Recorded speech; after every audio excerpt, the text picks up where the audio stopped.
किसका नुकसान होगा? मैंने कहा अगर वन नेशन वन इलेक्शन छोड़ दीजिए, जाति जनगणना अगर हो जाएगी, और मैं आगाह करना चाहता हूं कि इस बात को जरा ध्यान से सुनिएगा कि अगर जाति जनगणना करा देंगे तो इनको क्या क्या देना पड़ेगा?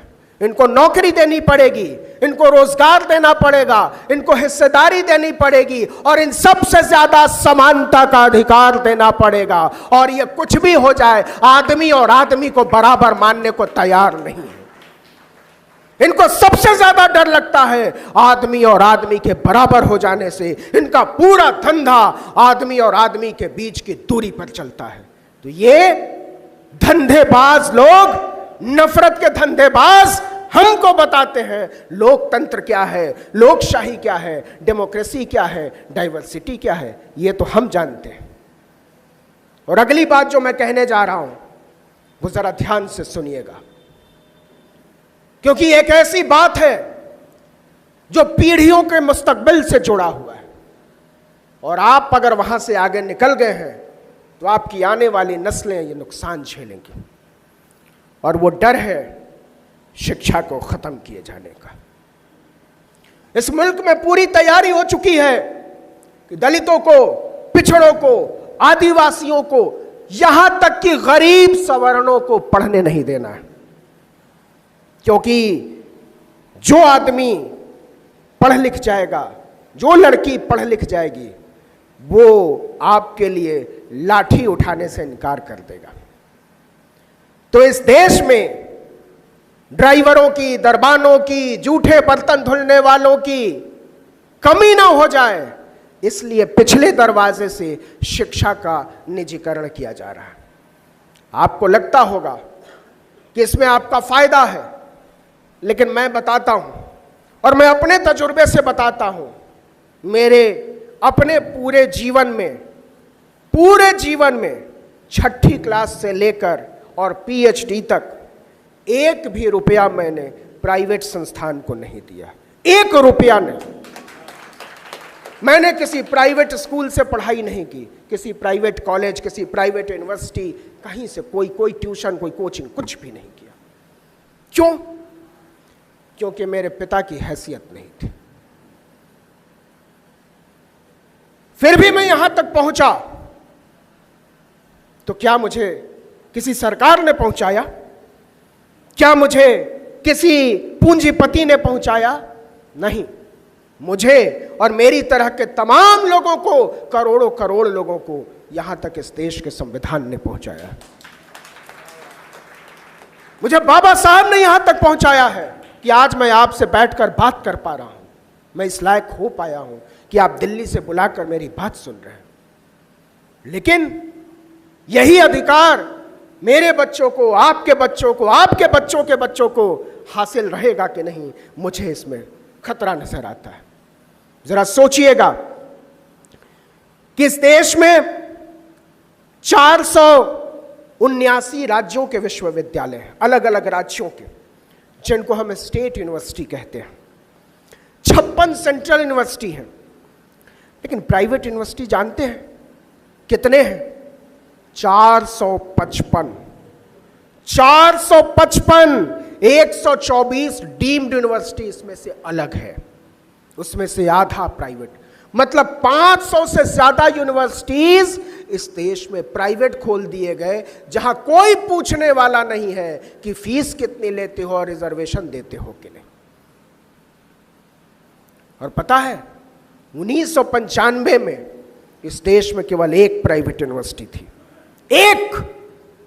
एक से 500% हो गई प्राइवेट यूनिवर्सिटी, और सरकारी यूनिवर्सिटी पहुंची 479 पर 250 से।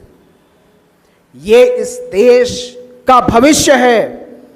और ये जो सरकारी यूनिवर्सिटी है, जो 58% है, उसमें 73% बच्चे पढ़ते हैं, और जो 23-24% बचता है, उसमें 42% बच्चे पढ़ते हैं। आपको पता है ये नुकसान किसका है?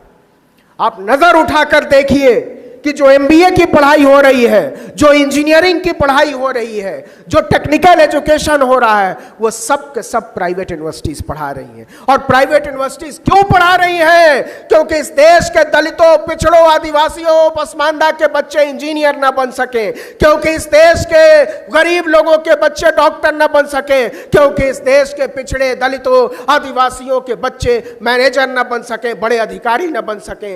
इसलिए उनको एजुकेशन के सिस्टम से ही बाहर कर दो।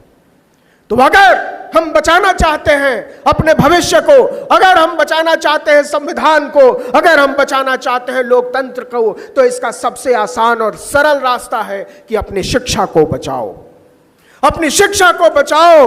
अगर आने वाली नस्लें तुमसे सवाल कर देंगी कि जब इस देश के विश्वविद्यालयों को निजी हाथों में सौंपा जा रहा था, जब इस देश के अस्पतालों को निजी अस्पताल हाथों में सौंपा जा रहा था, जब इस देश की पूरी व्यवस्था को नीलाम किया जा रहा था, तब आप क्या कह रहे थे? अगर आपने लड़ाई लड़ी है तो आप कहेंगे कि हम नागपुर के किसी हॉल में बैठकर इसका विरोध कर रहे थे, और नहीं तो हमारी और आपकी नजरें अपने बच्चों के सामने झुकी हुई होंगी।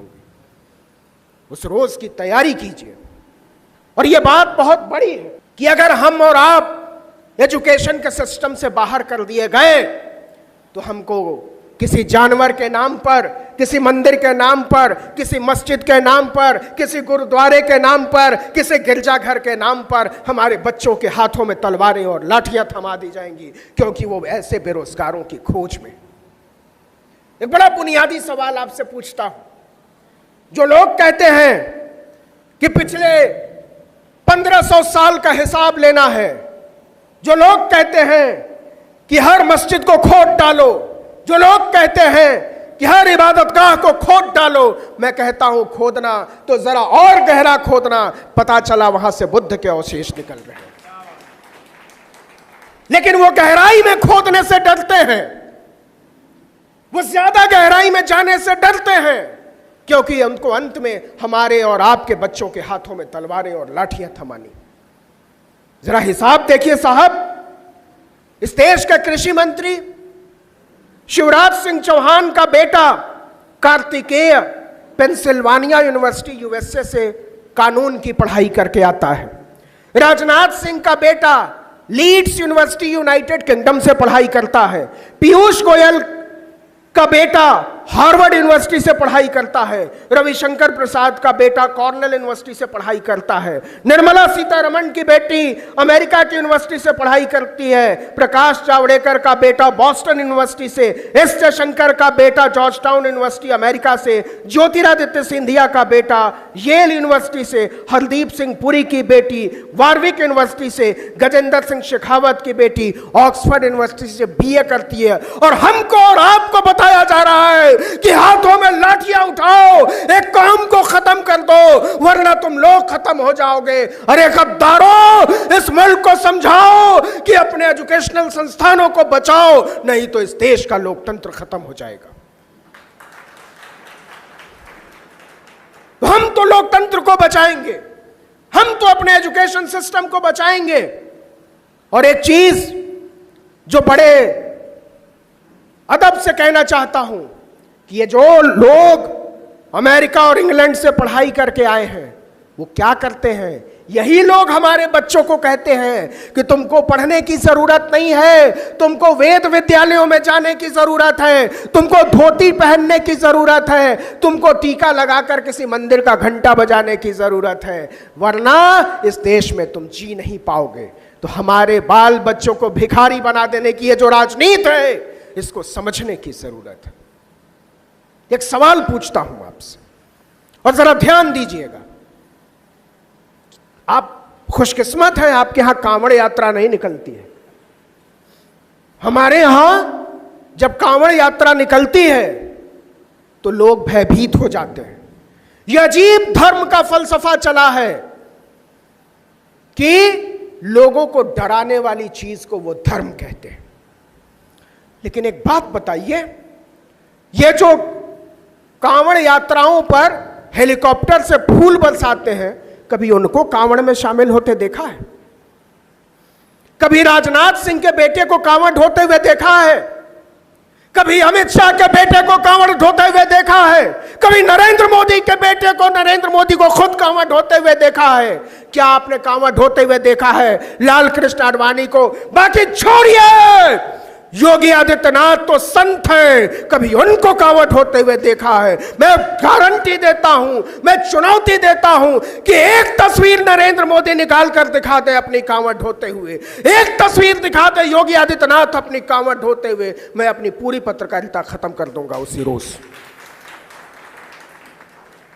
जिन लोगों ने कांवड़ के नाम पर, मंदिर के नाम पर, मस्जिद के नाम पर, गुरुद्वारे के नाम पर, चर्च के नाम पर सिर्फ हमको और आपको लड़ाया है, वो लोग बताते हैं कि यही चीज तुम्हारे लिए ठीक है। जानते हैं वो क्या कहते हैं? धर्म के नाम पर, वो धर्म के नाम पर इस देश के दलितों, पिछड़ों, आदिवासियों को गाली देते हैं। कहते हैं तुम्हारी औकात यही है, तुम्हारी औकात यही है। किसी कांवड़ यात्रा की, किसी झुमटा यात्रा की, किसी चिमटा यात्रा की, किसी ताली यात्रा की, किसी थाली यात्रा की। तो मैं कहना चाहता हूं इस देश के तमाम बाबाओं को, जिनको जेलों से बाहर निकालने वाली हुकूमत हमको लोकतंत्र सिखा रही है, जिनकी हुकूमत गुंडों, मवालियों, बलात्कारियों, हत्यारों के बिना नहीं चल सकती, जो राम रहीम जैसे हत्यारे, लफंगे, गुंडे को आजाद सड़कों पर घूमने के लिए छोड़ देते हैं, जो छोड़ देते हैं बिल्किस बानो के बलात्कारियों को,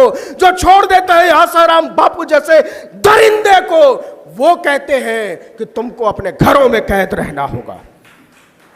ये कायर और लिजे लोग, ये डरपोक लोग हमको लोकतंत्र सिखाते हैं, लेकिन ये चलेगा नहीं। ये चलेगा इसलिए नहीं कि हम जानते हैं हमको क्या चाहिए, और इसी बात से ये डर रहे हैं। मैं फिर जातीय जनगणना पर आता हूं। ये बार बार जैसे ही आप संविधान की बात करेंगे, जैसे ही आप भागीदारी की बात करेंगे, वैसे वैसे ये one nation one election type की किसी मूर्खता की बात करेंगे, क्योंकि इनके पास किसी जायज सवाल का कोई जवाब नहीं है। इनसे पूछो स्कूल कहाँ है, बोले अच्छा घंटा बजाओ। इनसे पूछो अस्पताल कहाँ है, बोलेंगे ताली बजाओ।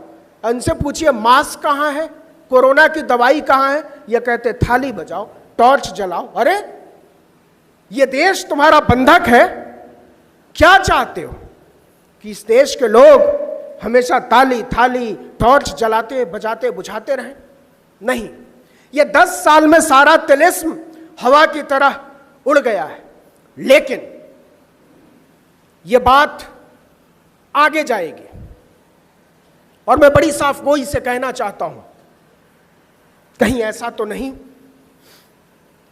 कि दलित, पिछड़े, आदिवासी की लड़ाई करते करते हम एक ऐसे खित्ते में चले जा रहे हैं जहां हमारा दलित, पिछड़ा, आदिवासी होना तो बच जाएगा, लेकिन उसके लिए आपको बहुत सारी मस्जिदों को गिराना पड़ेगा, उसके लिए बहुत सारे लोगों को मारना पड़ेगा। मैं कहना चाहता हूं कि होशियार रहकर अपनी राजनीति चुनने की जरूरत है, और यह जिम्मेदारी इस देश के दलितों, पिछड़ों और आदिवासियों की है। मैं जोर देकर कहना चाहता हूं कि यह जिम्मेदारी इस देश के दलितों, पिछड़ों और आदिवासियों की है कि वो इस देश के मुसलमानों को, सिखों को, ईसाइयों को, बौद्धों को न सिर्फ सुरक्षित रहने दें, बल्कि उनके सुरक्षित होने का उनको यकीन दिलाएं। एक लोकतंत्र में सुरक्षित होना काफी नहीं है, एक लोकतंत्र में सुरक्षित होने का यकीन होना लोकतंत्र को गरिमा देता है, उसको उदार बनाता है, उसको खूबसूरत बनाता है। तो ये बचाने की जिम्मेदारी है, और नहीं तो एजुकेशन सिस्टम से बाहर करके सबके हाथों में तलवार थमा दिया जाएगा। जरा सोच कर देखिए, क्या नरेंद्र मोदी को ओबीसी होने की छूट दी जा सकती है? क्या ओबीसी होने के नाम पर आपको मुसलमानों की गर्दनें उतारने की छूट दी जा सकती है? इस देश का संवैधानिक कुर्सी पर बैठा हुआ एक आदमी खुलेआम चिल्लाता है कि कटोगे तो पटोगे। इससे शर्मनाक बात क्या हो सकती है? आप जानते हैं, और सिर्फ यही बात नहीं रुकेगी। इस देश की संसद में अगस्त के महीने में यह कहा गया कि जिनकी जात का पता नहीं वो जाति जनगणना की बात करते हैं। तो आपको क्या लगता है कि जो बात मुसलमानों पर आएगी, जो बात सिखों ईसाइयों पर आएगी, उस बात से इस देश का दलित, पिछड़ा, आदिवासी अछूता रह जाएगा? संसद में चिल्लाकर कहा गया, सोचिए कि एक सांसद चिल्लाकर कहता है जब कटुए काटे जाएंगे, और दूसरा सांसद चिल्लाकर कहता है कि जिनकी जात का पता नहीं। ये दोनों बातें अलग अलग नहीं है साहब, उसी एक राजनीति का हिस्सा है। इस राजनीति को पहचानो, इस राजनीति को समझो और तय करो कि आपको क्या चुनना है। गले मिलने की राजनीति है एक तरफ, दूसरी तरफ गले उतारने की राजनीति है। आपको रास्ता तय करना पड़ेगा, तीसरा कोई रास्ता नहीं है। गले मिलने की राजनीति और गले उतारने की राजनीति में हमारा रास्ता क्या हो, हमारी आने वाली नस्लों का रास्ता क्या हो, यह तय तो करना पड़ेगा। और नहीं तय करोगे तो सबकी लिस्ट तैयार है। आज नहीं तो कल सबका नंबर आएगा। आज जो लोग इस बात पर चुप हैं कि यह बात मुसलमानों पर है, हम क्यों बोले, तो यहां मुझे ब्रेख्त याद आते हैं। ब्रेख्त जब नाटककार थे, कवि थे, और जब राज चल रहा था हिटलर का, उसने एक कविता लिखी जब सबको मारा जा रहा था, कि सबसे पहले वो मजदूरों के लिए आए, मैंने कुछ नहीं कहा क्योंकि मैं मजदूर नहीं था। फिर वो अध्यापकों के लिए आए, मतलब मारने के लिए आए, मैं तब भी खामोश रहा क्योंकि मैं अध्यापक भी नहीं था। फिर वो वकीलों के लिए आए, मैं तब भी चुप रहा, मैं वकील भी नहीं था। फिर वो कारोबारियों के लिए आए, मैंने कुछ नहीं कहा, मैं कारोबारी नहीं था। फिर वो मेरे लिए आए और तब मेरे लिए बोलने वाला कोई नहीं था। ये लड़ाई बहुत महीन तरीके से लड़ी जा रही है और इस लड़ाई को समझना पड़ेगा। पाकिस्तान के एक वैज्ञानिक हैं परवेज होतबॉय, परवेज साहब कहते हैं वो पाकिस्तानी व्यवस्था से बड़े नाराज रहते हैं, लेकिन पिछले दिनों उनका एक बयान आया और कहा, मुझे हैरानी है भारत भी हमारे ही रास्ते पर जाने लगा है। ये बात सुनने में जितनी खराब लगती है, उससे ज्यादा डरावनी लगती है कि आज बाकी छोड़िए, भारतीय जनता पार्टी की सांसद कंगना रनौत ने कहा कि बांग्लादेश बना दिया जाएगा। ये क्या हवा में बातें हो रही हैं? एक लफंगा जिसका नाम है यति नरसिम्हानंद, वो अजीब अजीब किस्म की बातें करता है एक खास कौम को लेकर, और वो छुट्टा घूमता है। और इसी देश की जेलों में तमाम लड़के लड़कियां, तमाम बुद्धिजीवी, तमाम प्रोफेसर, तमाम कार्यकर्ता पड़े हुए हैं साल दर साल से। आप बताइए साहब, क्या कसूर था कफील खान का? आप बताइए साहब, क्या कसूर प्रोफेसर आनंद तेलतुंबड़े का? आप बताइए क्या कसूर सुधा भारद्वाज का? क्या कसूर तीस्ता सितलवाड़ का? आप बताइए। बाकी छोड़िए, फादर स्टेन स्वामी, 82 साल का एक आदमी जो अपने से पानी नहीं पी सकता था, पाइप की जरूरत पड़ती थी, उस आदमी को आपने